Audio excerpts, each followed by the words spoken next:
Olá, gente! Vou mandar esse vídeo aqui que facilita para responder, porque são muitas perguntas às vezes semelhantes e quando a gente tira uma dúvida de alguém, a gente pode estar estará ajudando muitas outras pessoas. Então, referente à pergunta, por qual motivo diminuir o açúcar na questão da ansiedade ou da depressão? Bom, em primeiro lugar, o açúcar ele não é essencial, vital ou fundamental para a nossa saúde e para a boa nutrição. O açúcar, nas suas variadas apresentações, ele vai servir apenas para dar o gosto, sabor doce nos alimentos e que a gente se acostuma. É claro, no entanto, para a nossa saúde metabólica, para o nosso corpo, o açúcar ele é muito prejudicial. Muitos pesquisadores e cientistas da área da saúde hoje já estão até comparando o açúcar ao cigarro, por exemplo, para você ter uma ideia, inclusive com o seu poder de vício. Muitas pessoas estão viciadas em açúcar. E por que o açúcar faz mal? O açúcar não dá energia? Décadas atrás havia propagandas para que as mães dessem muito açúcar e doce para suas crianças terem energia. Pois bem, o açúcar, quando ele é ingerido, ele vai causar um pico de insulina. Nosso organismo vai produzir insulina para utilizar aquele açúcar, a glicose que está entrando no nosso organismo.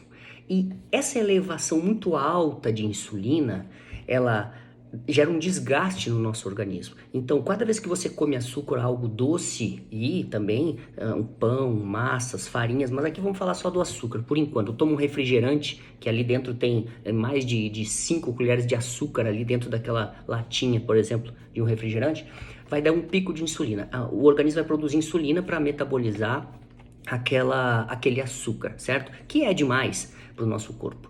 E isso ao longo do tempo, esses picos de insulina vão sobrecarregando o nosso organismo. E isso vai gerando o quê? Resistência à insulina. As nossas células vão ficando resistentes à insulina. Então, o nosso pâncreas está produzindo muita insulina, e as células vão ficando cansadas, vão ficando resistentes a esse excesso de insulina e vai começar pré-diabetes, diabetes e outros tantos problemas que a ingestão de açúcar traz.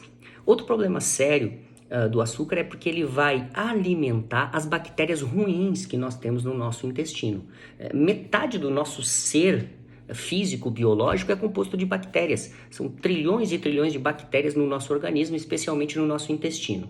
Existem as bactérias boas, que vão nos ajudar e nos manter saudável, e existem as bactérias ruins, que vão produzir toxinas e vão nos prejudicar. Pois bem, o açúcar é um alimento preferido das bactérias ruins. Então, essas bactérias ruins vão se alimentar e vão inclusive exigir mais açúcar, por isso que o açúcar também gera uma necessidade de comer mais açúcar. E neste processo, o nosso organismo vai gerar inflamação. E essa inflamação, ela vai ficando crônica, ela vem aos poucos. Por isso que muitas pessoas não percebem e de repente surge ansiedade, de repente síndrome do pânico, de repente sintomas muito ruins que a pessoa não sabe de onde eles estão vindo. Coração acelerado, uma sensação sensação de morte, de que vai morrer de algum jeito misterioso, nervosismo. Muitos dos sintomas da ansiedade, sintomas da depressão e outras situações, eles vêm desse processo de inflamação crônica. Então, por isso reduzir o açúcar, a gente reduz a inflamação, reduz o alimento das bactérias ruins e evita os picos de insulina, que são muito negativos para a nossa saúde.